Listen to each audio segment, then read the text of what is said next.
All right, my friends, welcome to episode 85 of Prof and Dev Play Games. I am the Professor Larry, and over there is Anthony the Dev. Yo.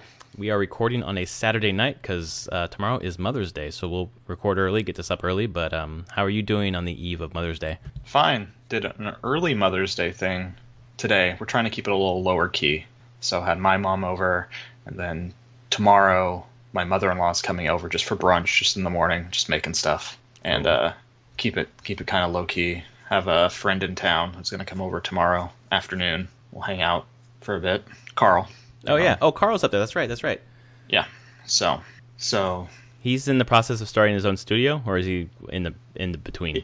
He's in the process of formulating the plan right on how to do that. Yeah. And how he wants to approach it. Right. So that makes sense. Takes some time. It takes. He's was coming up here to meet with a lot of people, a lot of his contacts and network, and just that have done this, and just talk it through, like thoughts and everything, because it's a big step and need to figure it out. But tomorrow is just hanging out. He wants to come over, see the kids, and awesome. And Tiffany and I, and Well, tell him hello.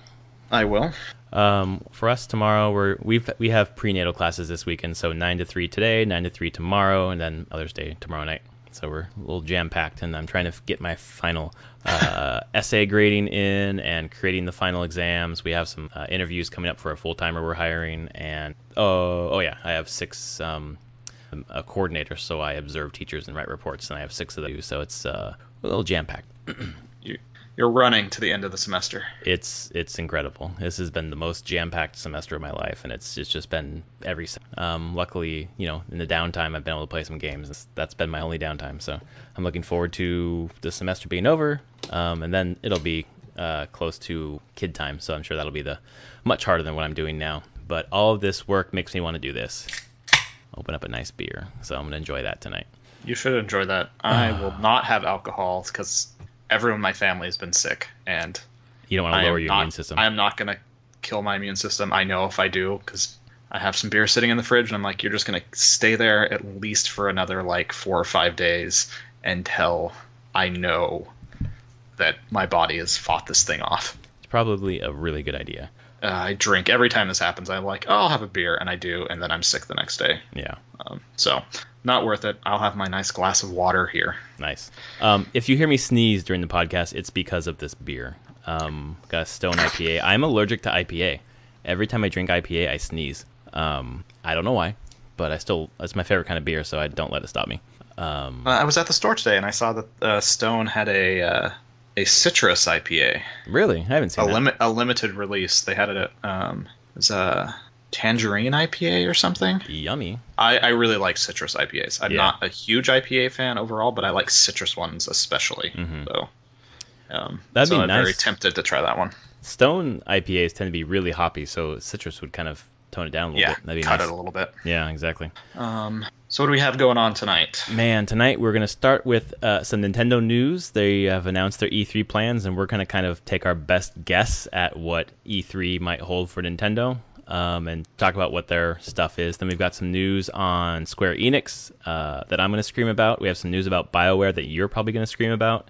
I've got some Assassin's Creed, Halo, and then we'll get into what we're playing. I'm playing a bunch of games, and you're playing precisely one. Yep. So let's get into the Nintendo news. The Nintendo news has been pretty popular as of late. Our most popular podcasts, we've been getting downloaded quite a bit. So thank you for everyone who's tuning in for the first time or the second time. We hope that you're enjoying the podcast. Let us know. I'm at Prof Plays Games on Twitter. He is at SummerSpeak. And we're going to get into what has become a weekly discussion, whatever the hell Nintendo is doing. Yeah. So will you lead us through what Nintendo is planning for E3? All right. So we'll do the high level first. June 13th, they will be doing a Nintendo Spotlight, where it's going to be focusing on games of 2017, but specifically Super Mario Odyssey. So this will be similar to what they did last year with Zelda, where they're really centering a lot of their focus for E3 will be around Mario Odyssey. Not shocking, it's the big fall game. So anyone expecting to see a big stage presentation, I'm trying to think, in the way of Sony or Microsoft, will be disappointed, because you're not going to get that probably going to get a sizzle reel of a bunch of games we've already heard about, and then maybe a few other things we haven't. But immediately after that, then they're just going to start playing the games on stream through the entire show. Have developers on, talking about them, showing them. Again, a lot like they did with Zelda last year. This sounds almost exactly like how they did E3 last year. So for last year, the Zelda thing was this is the only game. This year, it's not going to be the only game, but it will be. Well, they showed other games last year too. In the Treehouse. In the Treehouse, they did. Right. Yeah. So I think they're just going to do Mario, but they can't. They can't just talk about one game now. The console's out. They need to keep people excited. So Right. They need to tease other things, show more information on what's coming, what Switch owners and potential Switch owners can get even before Mario, or because really Mario is probably the last thing coming out this year of major note. At least from Nintendo. Yeah. I think. I mean, that's their holiday seller. It is their holiday, and I have a hard time seeing. They haven't given a specific date yet, which I bet you'll see here. Yeah, we'll probably see it at E3, right? So you'll see a specific date, and I expect that's probably going to be around Thanksgiving. My guess is Black Friday. Black Friday. Yeah, exactly. That week. And then later, I have a hard time seeing even third parties trying to come out after that. Maybe on digital, but not in retail. I guess I'm thinking Xenoblade Chronicles 2. That seems like a December game. Do you think that's too late? Because Xenoblade Chronicles X, if I remember correctly, came out in December of. This is usually my thought on December games. Mm-hmm. If you're going to launch in December, just wait until January or February. Yeah. If the studio has the money, the time, and everything. Usually, unlike this year, that first quarter is a little less crowded. Yeah, I wonder if that's going to continue moving forward, where just things keep getting pushed, so that these first quarters are gonna. This is not going to be an anomaly looking back, like it seems like it is right now. Yeah, you see cycles like this, so I'm betting that this was just not an anomaly. This might happen every few years. Yeah. Okay. Not a consistent, like, guess what? First quarter is the big quarter again. Yeah, I don't think we're going to hit that. But I think we're going to see beyond Mario, they'll probably show the fall Zelda DLC. Well, maybe the summer, because it'll still be before summer. So yeah, I wonder if they might just focus on the summer and not show the fall one. Right. I was wondering if we won't see the fall one at all, the story at all. We'll just get more about the summer DLC, because it'll be soon after this, I'm sure, when it comes out. And then save the fall one for a later Nintendo Direct. I was looking for. Yeah. So Nintendo, on their E3 page, they're talking about a couple of different things we'll get to. But one thing that they kind of mentioned in the press release, basically about the E3 plans, was that their focus is going to be on 2017 games. Yep.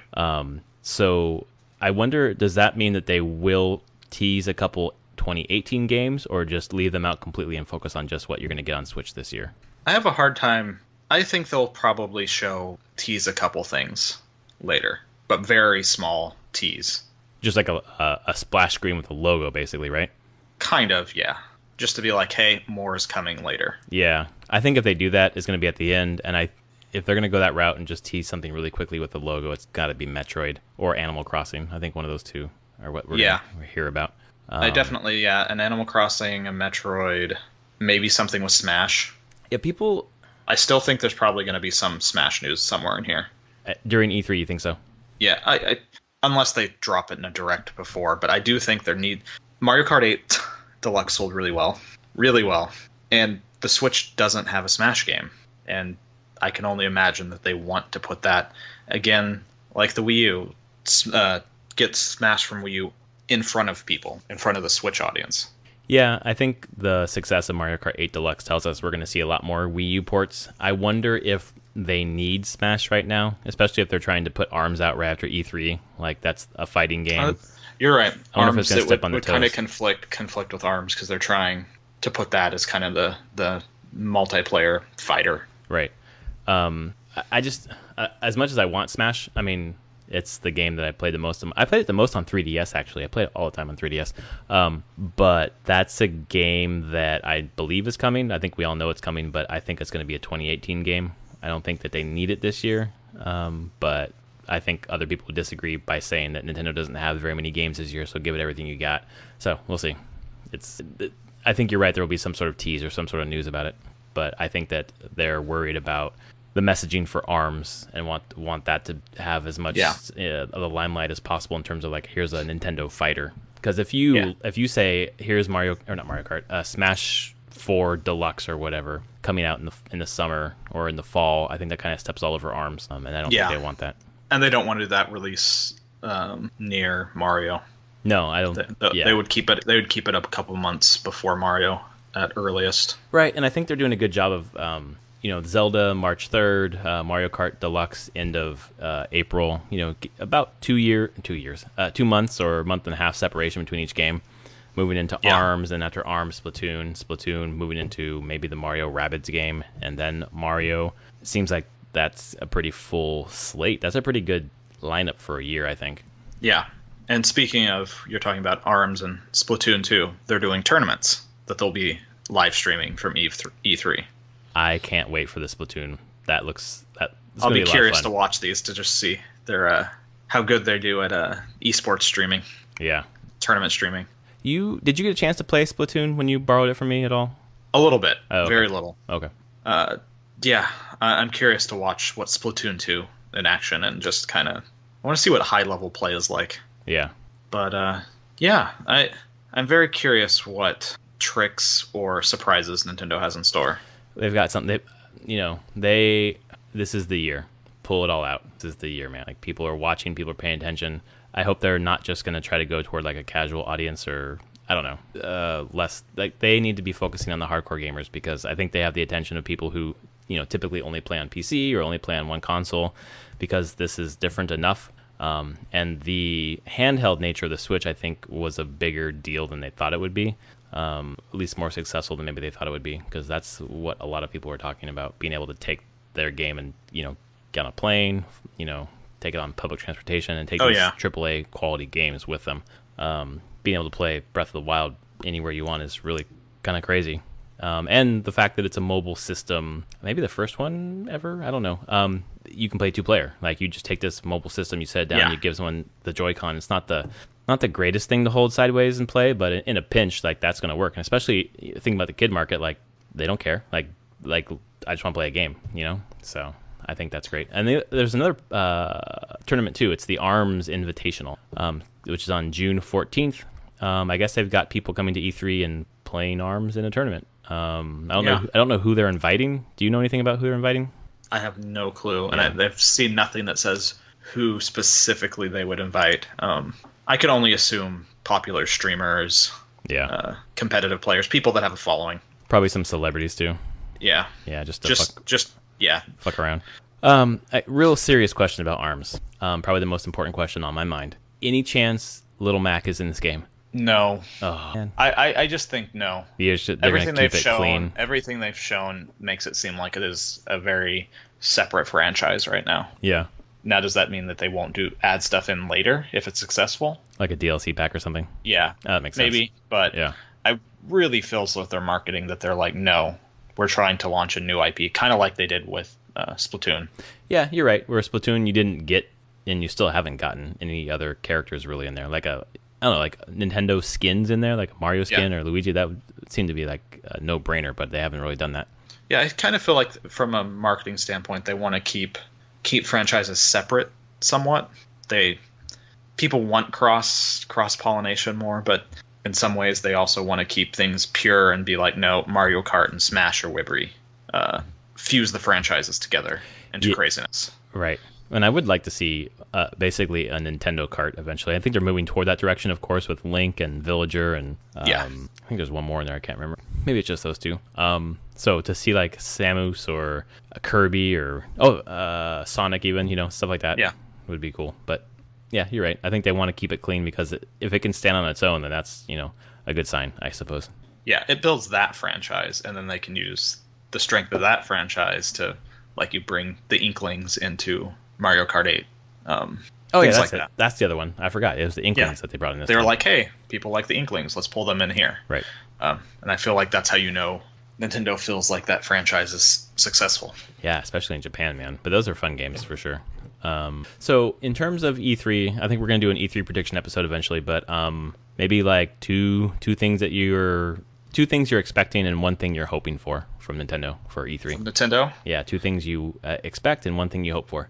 Let's see. I expect what we've already talked about. I actually expect with the Mario game, I expect more like strong details of like where Luigi fits into it, Princess Peach, things like that. Mm-hmm. Like I feel like they're gonna frame it better here. It's not just gonna be like a random level. They're actually gonna give like more to the story because no one has a clue. Why is it the real world? Why does the hat have eyes? Like, I think they're gonna give away a little bit more of that and kind of ideally get people excited. I expect on the other stuff a bunch of the 3DS stuff, like them showing the rest of the 3DS games, and I will call it like the end of the 3DS. Mm-hmm.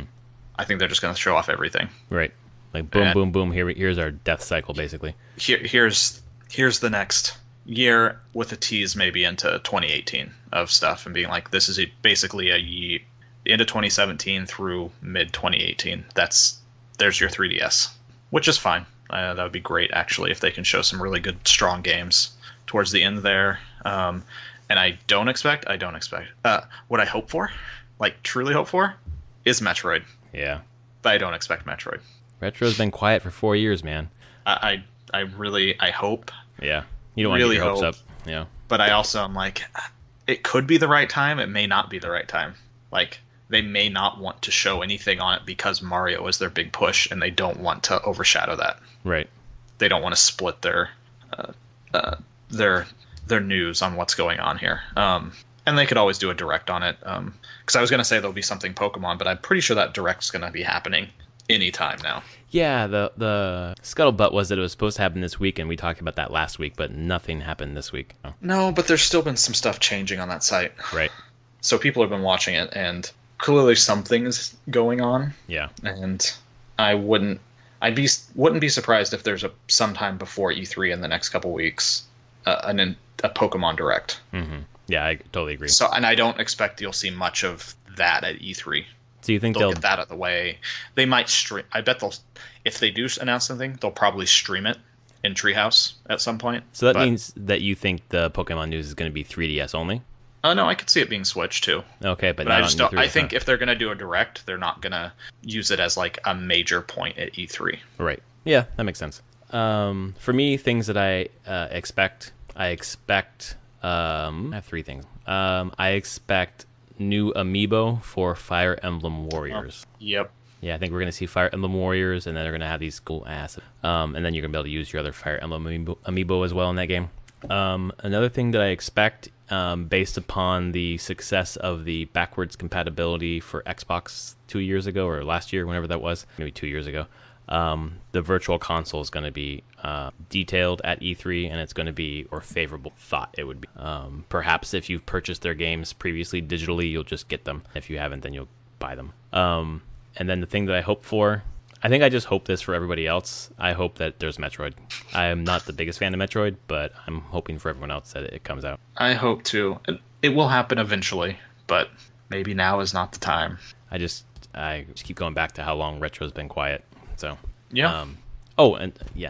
Never mind. Excuse me. That's another thing that I'm hoping for that I'll say for our big E3. So there we go. That's what Nintendo is going to be doing, and those are the things that we're hoping for. And keep coming back to us, and we'll let you know what we heard, what's been said, and what we think about it. Next piece of news, that was the discussion. Our news now. We're going to start with news about Square Enix. Something that I saw from Game Informer this week that just made me very confused. So Square Enix announced that they are selling their developer IO Interactive, which is the studio behind the Hitman franchise. Square is wants to refocus its resources and energies on key franchises and studios. This comes off the heels of last year's Hitman series, basically. Hitman 2016, it was episodic, and every episode was a different city with a ton of missions, and just this huge assassination sandbox where you could kind of go about the missions in tons of different ways, had tons of different challenges, trying to get you to complete the mission in different ways. And for the people who played it, really, really liked it. But there are tons of people who didn't want to touch it, didn't want to play it because they didn't like the episodic nature of it. They're waiting for it to come out all in one package. And I'm wondering if that strategy, the episodic idea, hurt sales enough that it just isn't profitable for them. So I'm looking on Steam Spy right now. Right. So it sold 615K on Steam. Which includes just that. From what I heard, that number includes the starter pack, the $15 starter pack. Yes. So this isn't a price like, yeah, with this data you can't get how much did people pay. Yeah, right. But did this come out on console at all? Oh yeah, that's where I play it. It came out on PS4 and I believe Xbox One as well. I wonder what its sales are like there. But I would say, looking at the PC stats, it's questionable. In terms of profitability, right? Yeah. Because the numbers that you're looking at, from what I read on, I think it was a thread on Reddit, they said these are the Steam Spy numbers for the Hitman 2016, and here are the Steam Spy numbers for Deus Ex Human, what's the new one? Mankind Divided. Mankind Divided. And that one was just a little bit more than Hitman, and that was, I think, considered a commercial failure. So yes. Yeah, I think I guess I don't know. Does IO own the IP or does Square own the IP? That is a good question. I would expect that Square owns the IP. Like, they own IO completely. They got the Hitman. Yeah. Unless they're working out some deal to sell off that IP without IO, which they could do. But I guess we'll find out when IO searches for someone to buy them if they want to stay around. But I can't get an idea if they're owned by anybody, where the IP sits. Right. I just realized I was talking to you for the last minute and my mic was on mute, so you didn't hear anything I said. No. Just actually probably the only last 5 seconds. All right. Nice vamping. Thank you very much. Part of the news was that Square was looking for an investor to dump IO onto. So I don't know if that comes with the Hitman license or not. Yeah, I don't know. I really don't know where that one would stay. I mean, if they're getting rid of the company that's been developing it, I wouldn't be surprised if they're trying to offload the IP as well. Yeah. Like, they're just like, we're done with this, go. Yeah, the question is, do they do it separately from the developer or not? Yeah. Honestly, I feel really bad for anyone at IO Interactive. Like, there's a good chance they're not going to find a buyer. So, ouch. Like, this is other companies have been in this situation before. I read an article, or was it? It's about Pandemic, when EA was shutting them down. Mm-hmm. And they shut down part of Pandemic, but Pandemic was a couple different studios. And one of the studios, it was shut down. They were just like, we're going to get rid of you. If you can find someone to keep you afloat, you can form. And this guy developer went through his whole thing of traveling to all these different publishers trying to sell the company, like will you buy this company? And no one bid. So IO needs to have, maybe they have something in their back pocket that we don't know about that would be that other publisher or investor would be really excited about. Yeah. But if they don't, it's going to be pretty hard. I guess luckily, when these things happen, and it definitely sucks, it doesn't erase the fact that the game that they previously put out was awesome, and people can go back and play it, and I hope people do. I don't know if I don't think you've played it yet. No. But I think my PlayStation account's still on your system, or can game share, whatever you want to try it, let me know.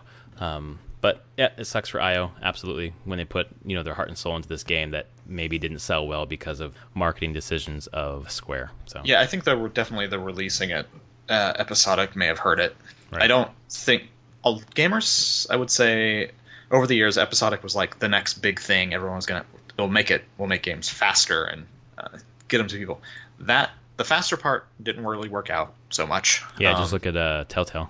Yeah, that was a lie on the best intentions, but it still did not work out. And gamers just haven't, as I see, are rarely responsive to episodic stuff.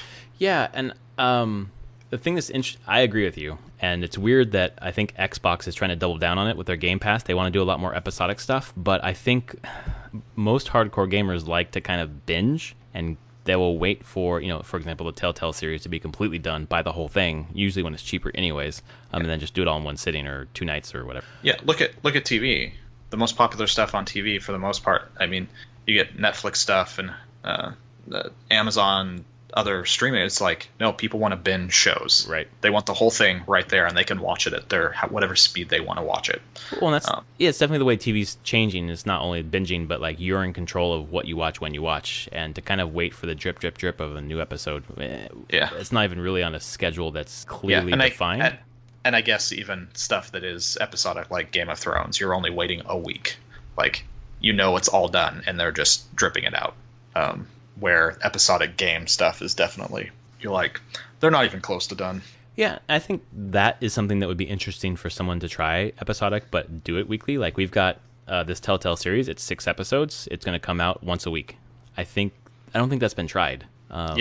So that maybe is a close enough time frame for people to give it a try. But overall, I'm not sure this is working out. Even like, I feel like I really like Telltale games. I really like Guardians of the Galaxy. I haven't even touched the new one. I'm gonna wait. I don't know. Just get the whole pack. Get the whole package. I just keep getting burned where I buy it new, and then when I'm done, when the whole thing's done, ends up being like, I paid $25 and it ended up being on sale for $13. So, by the time I finish it, everyone else is buying it for the first time for half price. So I kind of feel like a sucker a little bit. Speaking of suckers, the BioWare news is on to you, man. Yeah. So this was a report, but it's come out to be true that BioWare Montreal, they were the studio that was formed to do Mass Effect Andromeda, is restructuring, and Mass Effect's future is on hold now. So, one, it's pretty clear Andromeda did not meet expectations. Right. Sales-wise, that's not even close. The other thing is that in Montreal, there's also Motive, who are working on Battlefront 2 right now. One of the companies working on Battlefield 2. And there's a lot of talk that a lot of the BioWare Montreal people were pulled off of working on future Mass Effect stuff and put on Battlefront 2 at Motive. So in some ways, this is strategic restructuring to be like, where do we need resources for what honestly looks like it's going to be a much more successful game for EA, which Battlefront 2 is probably going to sell so much more than Mass Effect Andromeda sold. Right. And in a weird way, I think it was shown with Andromeda not meeting expectations financially and also critically, and from the fan base. I still need to go. I will play it once I get a copy, but my expectations have been significantly lowered by people I trust that have played it, and they have not been nearly as enthusiastic about it after playing it. Well, and even if you do play it one day, it's gone from you buying it on first day to you borrowing it from a friend to play. So, which makes me sad, but whenever people are saying it's like good Mass Effect fan fiction, that's not what I want. That's not what I want at all. If I want Mass Effect fan fiction, I will go read Mass Effect fan fiction, which I don't. So well, I just want a good, strong game. So I feel bad, but this makes sense, and I understand that they're putting it on hold because the main BioWare studio, Edmonton, is working on a new IP that will not be shown off at E3 this year and will not be out before the end of fiscal year 2018. 2018. So it's that April. It will not be out before end of April 2018. Right, because it's scheduled for the 2018-2019. Yeah. So whatever main BioWare is making new IP, I think they're too busy when I think a lot of their team probably is not interested in touching Mass Effect for a while. Right. So I think, it's the right call whenever. It's a hard thing to say because I like the universe, but if you don't have people in your studio that are excited to work on the project, you probably should just shelve it for a while.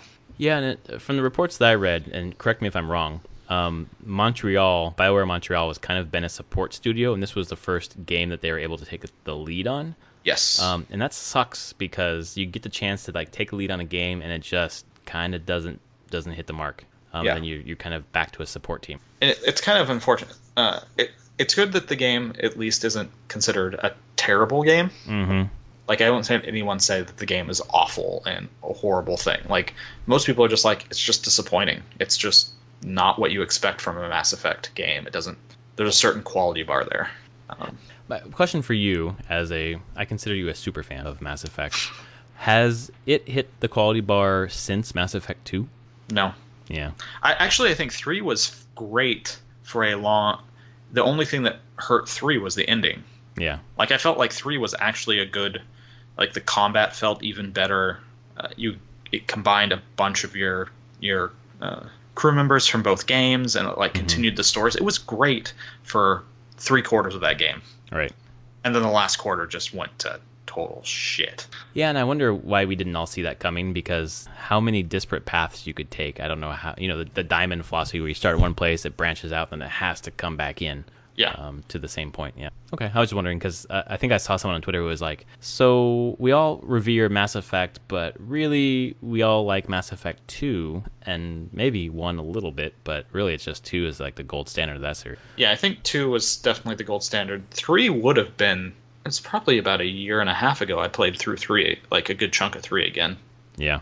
And I did enjoy it. I was having a good time with it. Played really well. I'm just gonna play through the 3. The ending, man, that ending. God. Yeah. It was bad. It was bad. It was a bad ending. They did not stick that landing.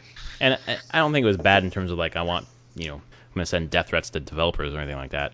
It was just disappointing, and I will always inextricably link that game to Donald Trump winning the presidency in 2016, which is unfortunate. I know it's not its fault either, but that night when watching election returns come in, I've playing as Tali or playing Tali's timeline, and she committed suicide. That kind of just says everything that I need to say about that night, really. Yeah, nothing was going right that night. Not really. At least for us. Other people were happy, so that's fine. Will you take the next piece as well? Yeah, and this next part is we're starting to see leaks for the next Assassin's Creed game.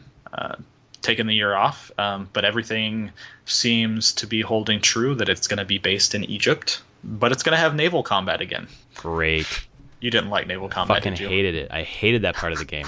That part of the game made it so I just stopped playing, and I know people love. I did 4. so much naval combat in Black God, Flag. I hated it. I'm sorry. That's I enjoyed okay. it. It's not your fault. That I don't know why I didn't like it, but but there was a place I was looking. Might have been a Reddit thread that showed some of the maybe pictures of the naval stuff. The naval stuff is not like, we're not talking pirate naval stuff. This is set in ancient Egypt. Right, of course. They don't have that kind of technology. But you saw the picture that said like assassinate the crocodile, right? Yeah. Yeah. I'm kind of getting excited for it if they really stick. And the fact is that it's not just going to be Egypt. It will be kind of Greece and more Mediterranean. That whole area. Right. Is really neat. Like in that time period. I love the setting. All in. Really, I'll be all into that. And hopefully having that year off will make this game better again. Like give them the time to polish up the systems a bit more, not just rush something out. Can we put a moratorium on the name Origins? By the way, it's true. Well, Assassin's Creed Origins, Arkham Knight, or Batman. Was it Arkham Knight Origins? Not Arkham Knight. Dragon Age Origins. Dragon Age Origins. That was the first one. Right. What the fuck is that Batman one? It's like Arkham Origins? Arkham. Yeah, Arkham Origins, because it's always Arkham something. Yeah. Okay. Oh, yeah, it is. Batman Arkham Origins, right. Yeah. That's overplayed, folks. Yeah, we could move on. It's okay. This is a thing at the bottom, though. This thing is talking about an internal video as a teaser, and it showed Egypt, but then it went to different periods: an Asian country, World War II, France, and modern day. Fuck. Do you like the modern day stuff? At one point I did, and not like as in like I'm looking forward to doing this, but I enjoyed the mythology to a point, and then the mythology spun out of control, and I liked it less. Yeah, I need the zip line like in Syndicate. It just made traversal rad, just like traversal in Zelda was. Yeah. I don't know how you go backwards from that. No, I think one thing they have to figure that out. Yeah. With Zelda, especially showing that, one of the main key points that makes open world way more entertaining is really fun traversal. Yep, absolutely. Again, another piece where Breath of the Wild just nailed it. That for Nintendo's first time doing this, you're just like, holy crap, how did you nail this? Like, right. This feeling of traversal. That climbing a mountain, sure, I'll just climb a mountain. Why not? It's fun. Yeah, I think they'll figure something out, and I am looking forward to this because of how much I liked Syndicate. I don't know. It's supposed to launch this fall though, so yeah. I wonder if it's going to hit Switch too. I'm wondering if they're scrambling because of Breath of the Wild. In terms of the traversal? No, just in general. Just how any open world game now will be compared to Breath of the Wild. And it might be the first one coming out. Is there other ones I'm not thinking of? I mean, Assassin's Creed is a big one coming out. Right, there might be other ones. But, I mean, this game is going to be directly compared to well, what's your open world like compared to Breath of the Wilds? Right. Because Breath of the Wilds is now clearly being held up as like the pinnacle of open world games. Right. Which is crazy. Nintendo's first shot at it, really. Yeah. That's what 5 years of development will get you. Yep. Right. Yeah, well, they've had 2 years for this one. Maybe 3 if it was 2. 2 years or 3 if they were working on it during Syndicate time. Because they have so many different studios. Yeah, they would have had to start during Syndicate. Yeah. There's 3 years minimum. Well, I just sorry, go ahead. Yeah, that's just, and I think of the scale of these games, that's just ridiculous. Yeah. Well, I picked up Assassin's Creed Rogue on the PC at the end of last year. I haven't picked it up or turned it on yet, but from all accounts, it's kind of like Black Flag, like 2.0.5 or whatever. Yeah, didn't you sent that one to me? That was it was a DLC for Black Flag. No. Rogue? Rogue wasn't? No. Rogue came out exact same time as Unity. Unity came out, and then they released Rogue for previous generation, 360, PS3, and never had it wasn't available on. Oh, wait, this thing. You're talking about the Freedom Cry. Freedom Cry. Yeah. Sorry, there's so many. Yeah, exactly. How many Assassin's Creed games are there? 13, 12, something like that. But anyway, so Rogue, if you're looking for Black Flag 2.0 right now, like that game is available. I'm not sure what it costs. It's probably like $20 in Steam. I didn't even hear of this. Where was I with this? Well, no, I mean... And it's even the Wikipedia page. It's a sequel to Black Flag. Yeah, it is. And it came out right when Unity did, and that's why you didn't hear about it, because everyone was focusing on the shit show that Unity was. But this came out, and people were talking about, like, okay, so current gen gets Unity, this shit show, but Rogue came out on previous gen, and it was really good. So if you're looking for Black Flag and you can't wait, this might be it. And I'm gonna put this. It's $20. So bookmark this thing and figure out how I could even consider. I guess I could play it on PC. Yeah, that's where I'd have to do it now. Yeah, because you don't have your 360. Oh, my 360 is still here. Oh, it is? Okay. I just don't have it hooked up. My PlayStation 3 is at a friend's house. Oh, that's right. I'll let them borrow it and just I don't need it necessarily right now. Yeah, I mean, put it on. I picked it up when it was like $9.99. They had like a half price sale or whatever. So. Well, I'll wait for the Steam summer sale. Yeah. I'm sure it will be. Until then, you can pop Syndicate in. Although you're playing something else right now. I am playing something else right now. Okay, so that's that. The new piece of news here is about Halo 6, and 343 is letting everyone know, calm down. We are not going to have Halo 6 at E3. And people were speculating I figured that much. Yeah, people were speculating. I think we've talked about it before. They were speculating because they're going to show Scorpio. What are they going to sell Scorpio with? Crackdown 3? No, they're going to put Halo 6 out there. No, not so fast. They're not going to put it out there. There's no way they're ready to show a Halo 6 yet. And I don't think they need to. To be honest, like this really, nice piece of hardware, like kind of sells itself. But at the same time, you need something to play on it, of course. But I think they have other things. And I'm not sure that it's going to be Sea of Thieves, but it'll be something. I'm sure the hardware sells itself. I was talking to someone at my D&D group about this. They're like, it's so nice. I'm like, what will you play on it? And they're like exactly. Yep, you're right. Yep. Because you get excited about it, and you're like, well, what game? Yeah. I mean, I just, sold my Xbox and got rid of that back catalog, and like, oh, I can't play. Well, I don't really want to play the game, so I'm feeling pretty good. They didn't really have anything in the single player area that spoke to me. Yeah. So. I said Microsoft at E3 needs, beyond showing more of the Scorpio, they need to show a reason why. Like, why do I care to buy? Why is the most powerful thing out there? Why? So I can play already released games better? Well, it's not just. I'm worried that they're going to be like, this is the place to play third-party games. Like, they're really run really well. It's like, yeah, if it's you're coming out and saying you're the console for Middle Earth Shadow of War, I can also play it on PC. So yeah. I'm not going to buy a Scorpio to play it better when I can play my PC just fine. Definitely third party is not the way to go. To go like, this plays better. It would be a hard sell. And I also know that Destiny 2 is co-marketed with PlayStation, and Call of Duty is co-marketed with PlayStation. Right. So those are the two big multiplayer games. Yep. And Sony kind of has those. So, and people have now, this generation, have created their ecosystem of friends on those platforms. So it'd probably be really hard to get people to move. Like, it was hard to get people to move from the 360 to the PS3. Yeah. When it was when it came to multiplayer things like that, they're like, no. Well, especially mid-generation. Like, I feel like the leap is at the end of the generation. Yeah, and although we might be done with generations. Yeah, so. You're right. I think it is. We'll see how this goes. It is interesting though. Like, just think about my gaming habits. Like, I do have quite a few friends on PS4. I don't really play with anyone. Like, I just play single player games. I don't play with anyone, but I like having my friends there. Yeah, me too. I like seeing what they're doing. I really. Yeah, it makes it's it feel a social. weird. Exactly. And then there's the rare occasions where I want to play multiplayer. Speaking of which, we need to play Diablo 3 sometime when you have time. Yeah. So here's the deal. I'm done next Friday. So Okay. that's at that point I'm pretty much free until baby. Wife and one of my kids may be doing a scout camping trip next Saturday, Ooh. Sunday. Oh. So if that happens and I'm just sitting at home with Then nothing, I will be home as well. So maybe we should do it next weekend. Yeah, I'll let you know if that happens. Because I just would love to. When I booted up the PS4 and everything myself and beyond Netflix, it started downloading Diablo 3 updates and a couple other things, and I was like, oh yeah, I need to dig into seasons on that.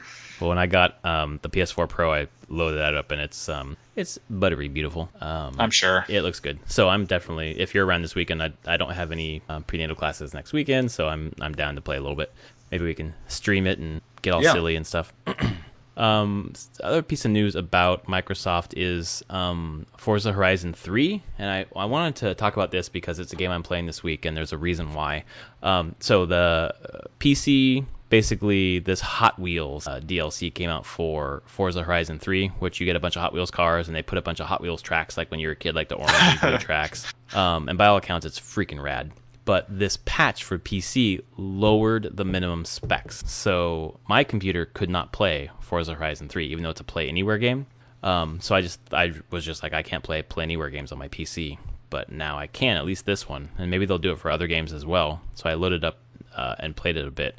And I realized that there are some of the games coming out from Microsoft, like this one, for example, I was kind of sad to let go. So I'm glad I can still play it. But like Sea of Thieves coming up, like I don't need an Xbox to play that game. No, you don't. And that's pretty rad.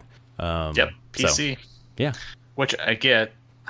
It's such a weird thing from Microsoft because, of course, they want games for their Windows store and everything, but it does take away from the desire to own the console necessarily. Right. At least some part of their audience is like, well, fine, I'll just play it on my PC that I have. I'm curious, and Microsoft is doing some stuff going forward. Like there's the Windows 10 SE. Oh, Have really? you heard of that? Special edition. They announced new Surface books, new laptops. But that comes with a different version of Windows 10 called SE that you can only install apps from the Microsoft App Store. Uh-oh. And to get out of that, you need to upgrade your Windows 10 to a regular edition. Yeah. But it makes the laptop super cheap. Like they're targeting education. So that makes sense. They're like $300 laptops. Right. So schools can afford It's them. like $300 to like $2,000 laptops, like all through the range. But once I heard that, but it was still, I'm like, but I could also see them focusing like, fine, people have these laptops or these SE edition PCs. Now they are tied to buying these games through the Microsoft Store. Right. Well, and it's from what I read of this, I think it was this story, they were trying to they've ceded so much ground to Google in terms of the education space that they're trying to get some of it back. Oh yeah, they totally have with the with Chromebooks. Right. Yeah, that makes a lot of sense, and I'm not in that space too much, but I know it's a very big market for these tech companies. Yeah, at my college at least, it's all iPads, and Dell laptops. I've seen that, like at my kids' school, they have a couple iPads for the classroom. Like that seems to be the go-to. Yeah. Yeah, for us it's 50-50 iPads and then Dell laptop PC and iOS. Last piece of news, just to let everyone know, if you're hearing this before, I guess, Monday morning, Alan Wake is going to be taken down off of Steam and the Xbox Store. Never sold again. Never sold again because the music licenses, the agreements are expiring. So you got 48 hours from 10 o'clock in the morning today, which is Saturday the 13th, to pick it up.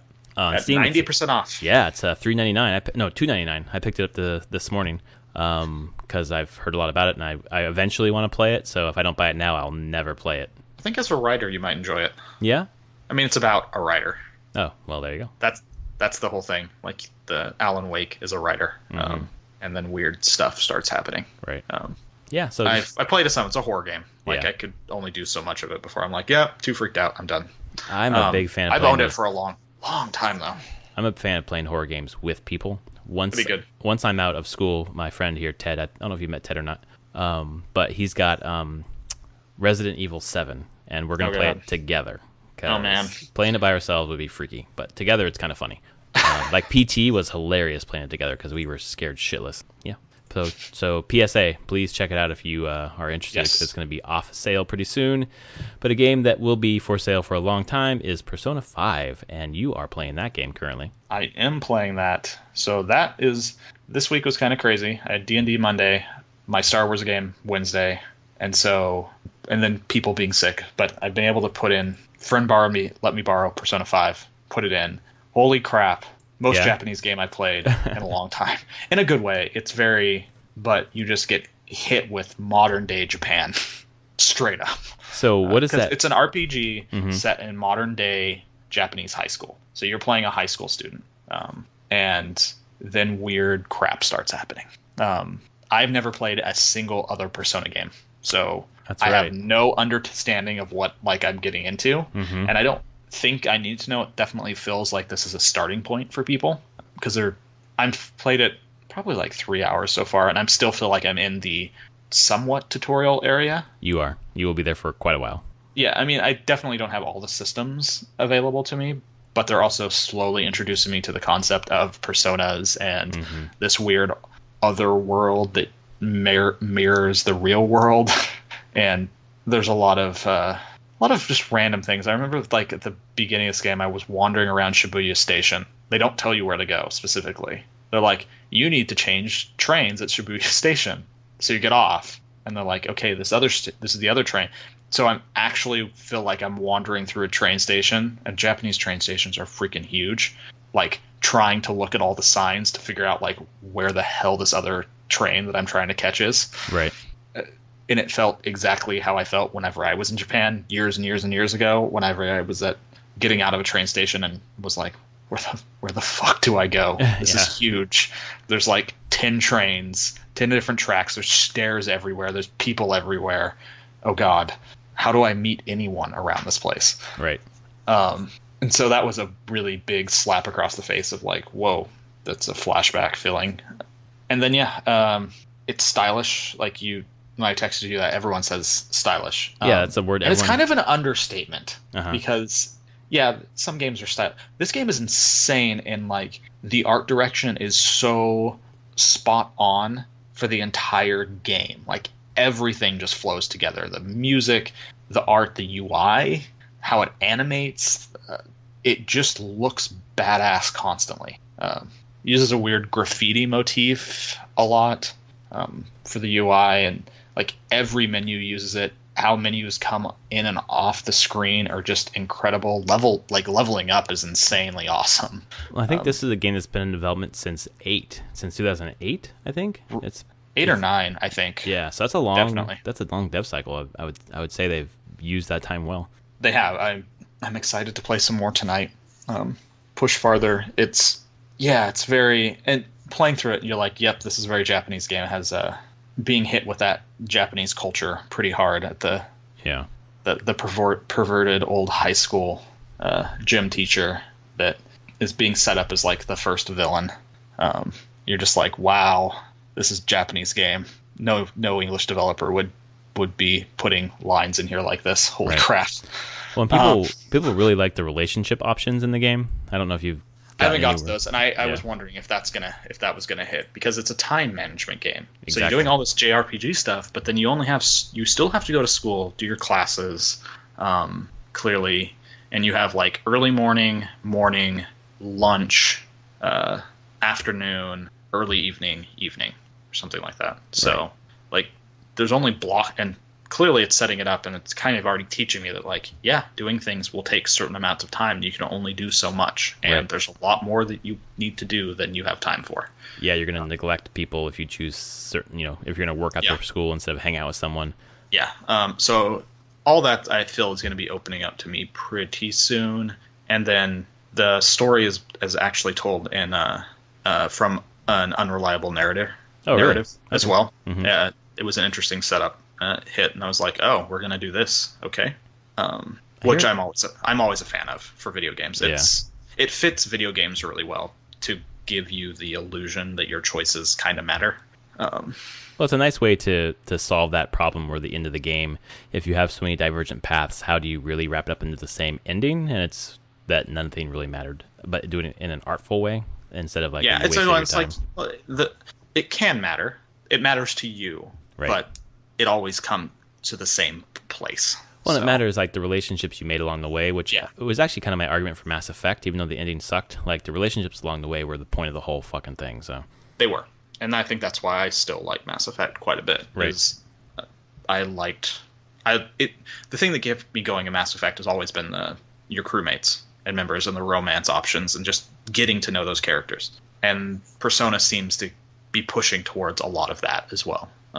We'll see. I'm excited to keep playing it. I'm excited that my friend let me borrow it. So, man, okay. This is May. May 2017, Anthony goes back to December 2016 and tells that Anthony, you're going to play Persona 5 before you ever touch Mass Effect Andromeda. What would you say to that guy?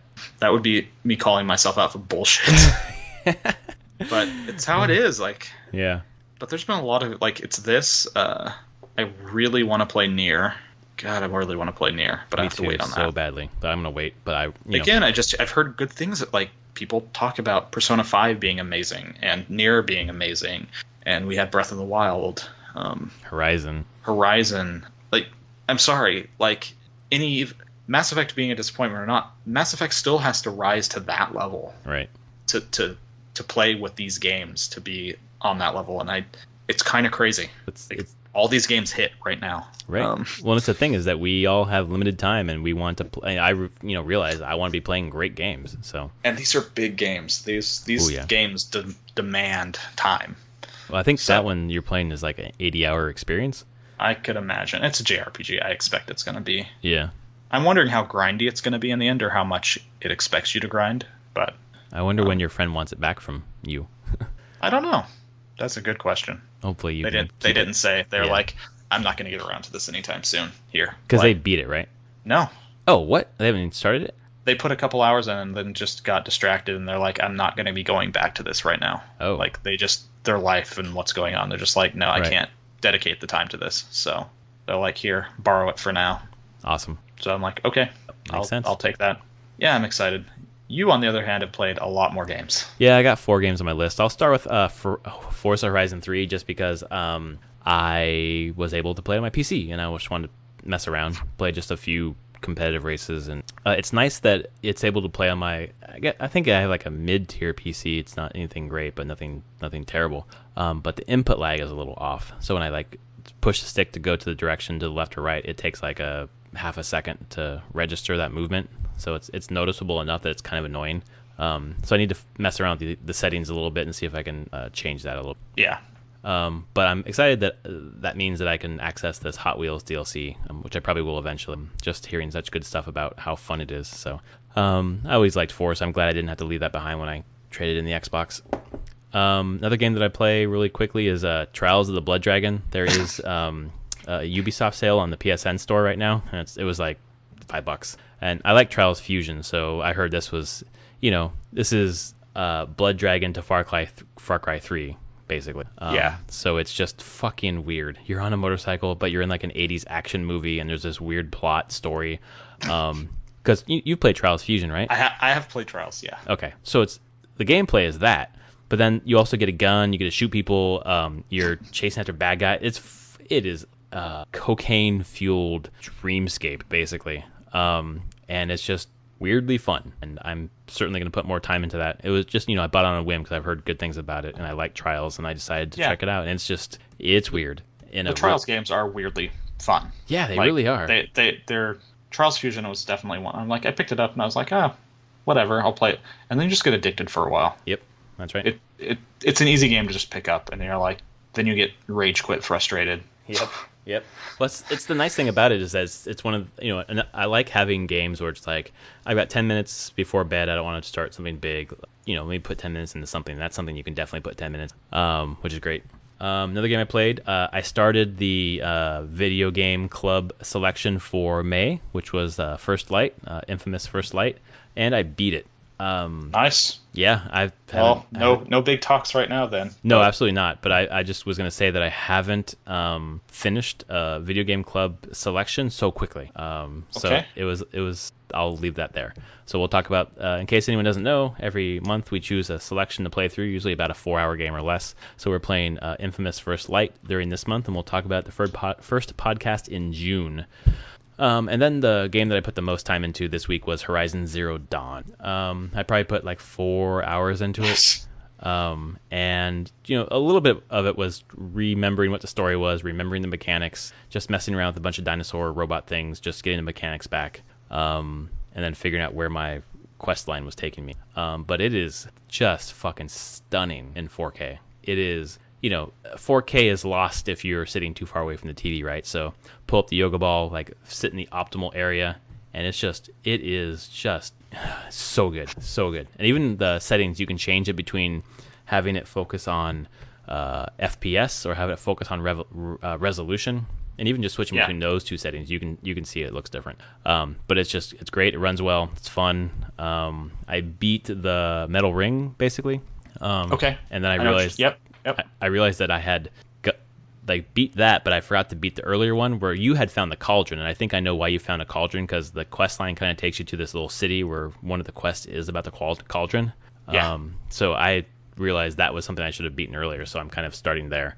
I don't like the voice acting. It really is jarring to. And then I mentioned something on Twitter, like something just kind of feels out of focus for me with the game, and I realized it was just not really having a clear grasp of the main quest arc, which I finally figured out through the quest log, like which ones are important and which ones aren't. But I had a couple bugs where I had some completed quests that wouldn't complete. I had everything. It said go back to the merchant to turn it in, and when I go there, it was just buying and selling stuff. You couldn't turn in the quest. So I just abandoned the quest. I don't know if I'll ever find it again. Oh well. I'm gonna try to mainline the main story, because I want to get this game done before Baby. That's probably the last big one that I'll beat. I need to go back to it, because I was through I did the metal cauldron piece. I guess we should say, are there spoilers for people? It's been out for long enough, right? Yeah, end of to just say Feb. Like the Coliseum, basically. Okay. Like the metal cauldron, that was the Denver. The Broncos Stadium, you mean? Yeah, the stadium. Yeah, right. That's right. Okay, so I'm quite a bit far ahead of you. Yeah, I mean, I did the vantage point where I saw that stadium, but I never went toward it. So there's something in there, is what you're saying. Oh, that's where the quest leads you. Okay. Did you go through all that? Like, that's where, you go through the whole thing. There's a huge quest. Not a huge quest, but it's a more complicated quest, story quest. You get through there. That's not. Then, so this is after where you are with the female chief, whatever, and you raid those 3 encampments. Yep. After that, I'm trying to think where I was, and I did that. I'm all the way west now. Yeah, because I got the quest where it wants me to get rid of the corruption in the valley. Okay, yeah. You did that, though? Yeah, I'm well past that. Okay, I went to the City of the Sun. I've gone through the desert. No. Now. Okay. So I've been to every biome. I've found all of the tall necks. Oh, okay. I have the whole map completely uncovered now. Right. Where I was, and I still haven't done a second cauldron, even though I know where 2 other cauldrons are. They're just kind of intense. Yeah. Yes. So I'm kind of at that city where I've got the cauldron, I've got a couple other side quests, and I've got to clear the corruption from the valley. So I'll probably do that this next week. Yeah, I think you have a good number of hours left with the game, though. Oh yeah, I've got 10 hours in, and I probably have another 20. I think 25. So. That sounds about right for the story. Yeah. So a couple weeks. I'll probably knock it out by the time June rolls around. Yeah, that's everything I'm playing. Just poking around every now and then when I got some time. Yeah, that's understandable. That's kind of how it feels with me right now. Yeah. I have to say my Space Tyrant for everybody got pushed back a few weeks. Oh no. Not because we're not ready. Like, honestly, if we could, we'd launch it probably right now. But there's a game coming out next Friday that is a big Space 4X game. Oh. We don't want to launch around it. Of course. And then we want to launch outside of it by a few weeks. So past it, that was where we were planning beginning of June. But then I won't give them out because I'm not supposed to, but we got the dates for what the Steam summer sale is going to be. Oh, cool. And we can't take part in it because we haven't launched. Right. Nor do we want to, because why do we want to do a big discount on our game immediately? Exactly. But from marketing people that we've talked to and stuff, they're like, do not launch 3 weeks before or 3 weeks after. So you're kind of pushed off quite a bit. We're pushed off 7 weeks, Okay. 6-7 weeks now. Yeah. Where we're sitting there going, what do we do? We're pretty much ready to go. Right. So what was our first update? What were we gonna add? What do we need to polish? So cool. So it's not a bad way, but it's definitely a weird feeling to be like, you were almost there. we're like so close. We're like getting down, and we're like, here's another 6 or 7 weeks to work with. Right. Huh. Okay. It's weird when stuff like that happens. We should have known that the summer sale was gonna be around that, but we also didn't know the restrictions around it. Right. So, and of course, like any game launching, you don't want to launch anywhere around it, because if you're not on sale during the summer sale, You get no attention. you're going to get no attention. Valve's not going to, Steam not going to surface you for any reason, Right. and all the news is going to be about the summer sale. That's right.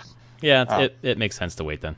Yeah, and it's good that the owner is very much more interested in, the time is not the issue. He wants the launch to be as clean as possible. So he's like, yeah, this seems bad. All right, just push out.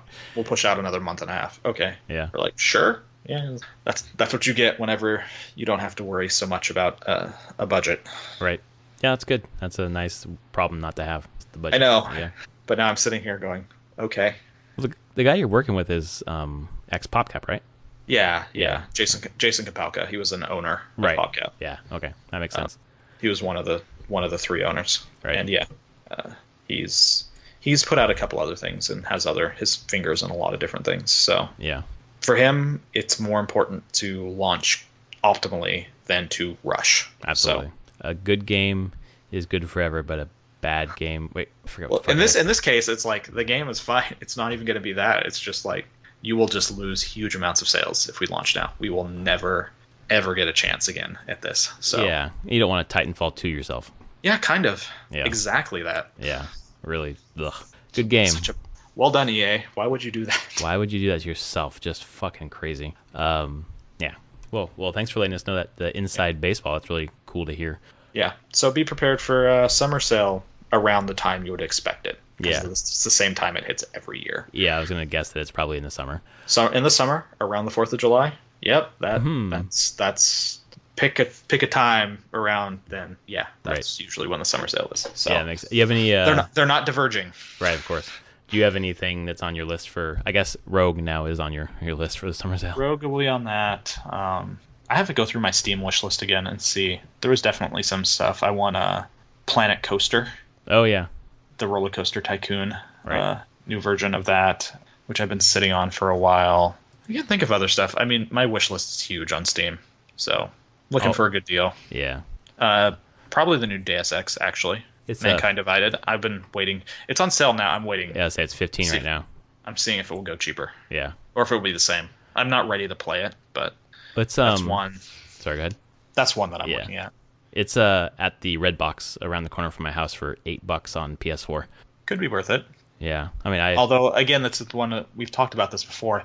Everyone says that the ending is not there yet. and they're like, not doing any more it was DLC, right? Oh, is all the DLC out? I thought it was. If all the DLC is out, I'm waiting for the combined pack. Yeah. Okay. Well, I don't So think I that's can part just of have the this whole one. story. Yeah, that Yeah. makes sense. That's honestly what I'm probably going to do with Nier, because I know that they have DLC coming out pretty soon. So I might just wait until everything's in one package. Maybe. Can I roll my eyes at revealing outfit 2B? Oh, the one where she explodes herself? No, where she's running around in lingerie. Oh. Mimics the first game. Oh, I don't think I've seen that. It's in the DLC. Somebody I work with was like, rolled their eyes at it. They're like, seriously? And I'm like, yep. Well, you know about the in the base game where you self-destruct? Yeah, Yeah, okay. Yeah, I mean, it's Japan, so. kind of. That's the whole thing. Different culture. I just tell myself that sometimes. Yep. Still, I'm like, wow, okay, we're going there. We're doing it. Right. Okay. Well, awesome. Yeah, I think thanks. that's all for this week. That's a lot. Thanks to everyone for downloading our podcast. We really, really appreciate the people tuning in and checking out our Nintendo discussion, plus all the other stuff. This is the first week in probably a month where we've had more other news than Nintendo news. So it's the, headed toward E3, I guess. I think that means that there's a Direct next week. It's got to be. I mean, it's got to be. Like, this isn't right. I mean, I know I said this last week, but it's going to happen this week, and it's going to be Pokemon. So, yeah, gotta be. Well, good, gotta be. I hope everyone has a good weekend. Absolutely. And thanks for your time tonight. Yeah, thanks, folks. Remember, @ProfPlaysGames is me, @SummerSpeak is him, and we will see you next week. All right.